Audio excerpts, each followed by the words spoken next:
Also, having sent my body out on the minted water, mind strident, mind green, like a canoe gaining drift toward the shoelace factory, I loved a woman. Summer made a joke of our bodies as we loved each other. We chased afternoon and caught sometimes a cool in the shade of it, a cool rolling off the burn and away. The animals slept and we baked rhubarb in the heat, made up our minds about all the things.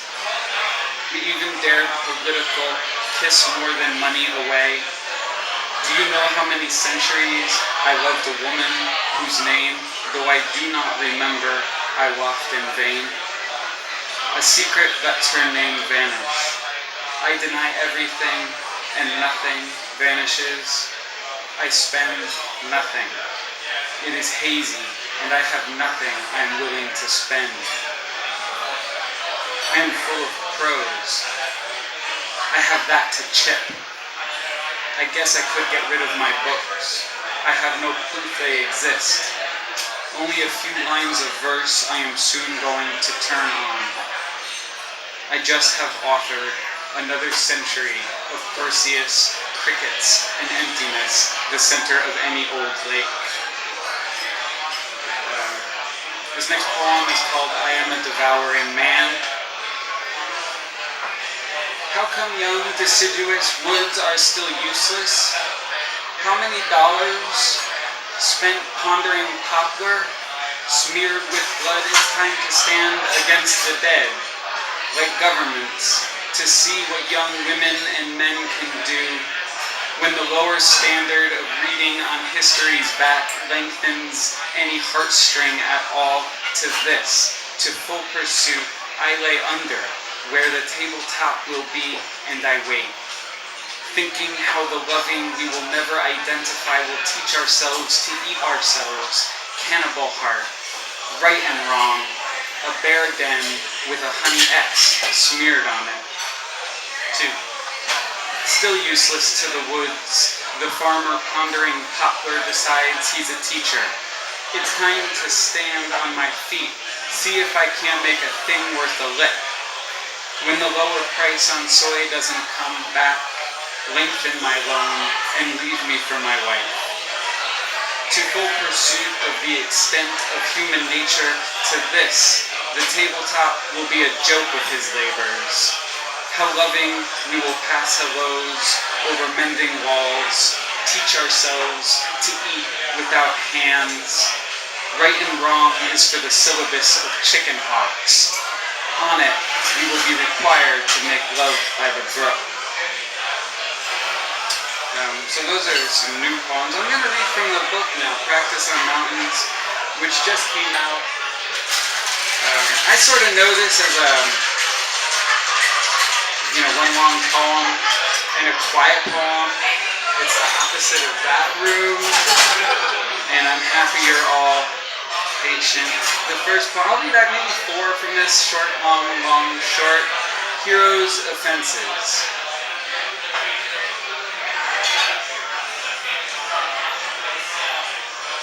I don't write poems that much anymore, and so I must apologize if I am unable to express. I don't write letters that much anymore. I don't write prayers that much. We all want to know what happens.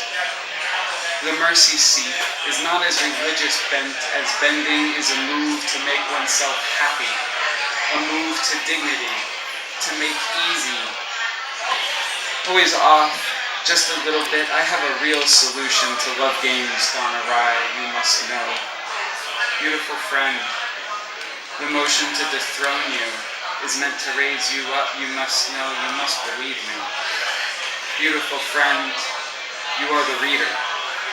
The mercy seat is yours alone. Here, I hand it back. Essay on the ellipsis. The poet's need to justify the form. The struggle of the first part of life is to distinguish 2 things, fault from form. It seems that to comprehend the strength of form is the forte of life. to provide self-ultimatum of either I change or I don't, the art of recklessness or I don't, in the wake of touch, the prod of bounty or I don't. That and the struggle of the second part is to envy the second part. The second part, a part that exceeds one's will to make distinctions, I pray.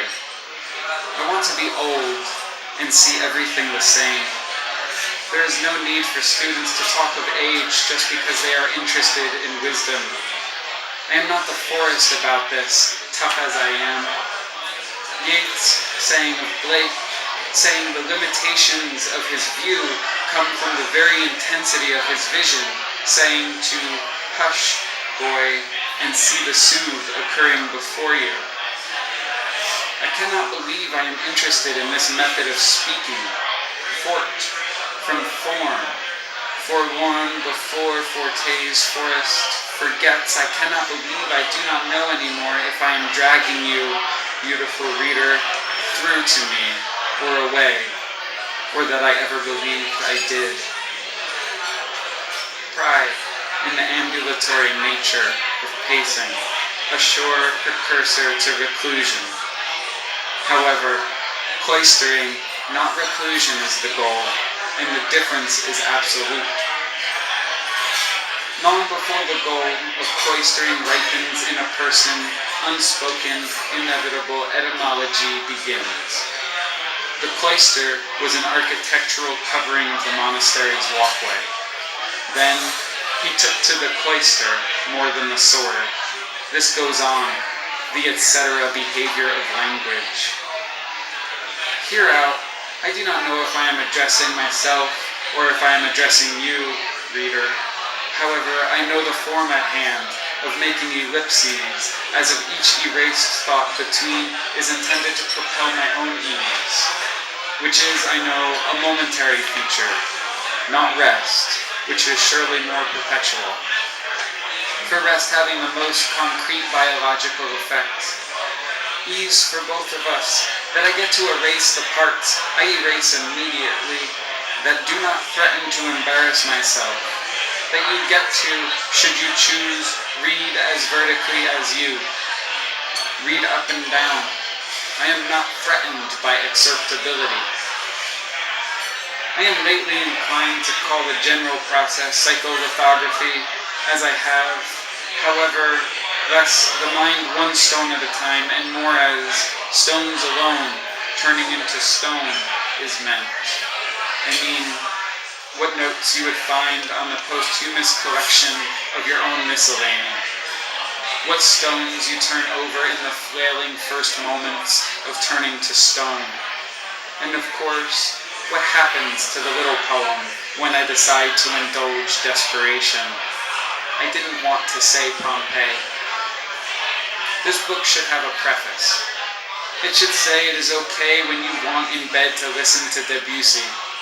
It should say it is okay to turn the little book you bought to its original ambition, the bedstand. It should say this is not necessarily a dogged form of poetry, but uncanny in its nonetheless persistent upheaval.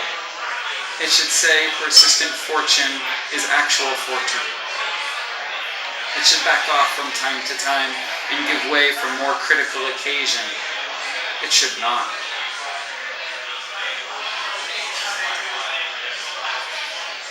Terminus. Yes, you are strong not to touch me. Strong not to reach even.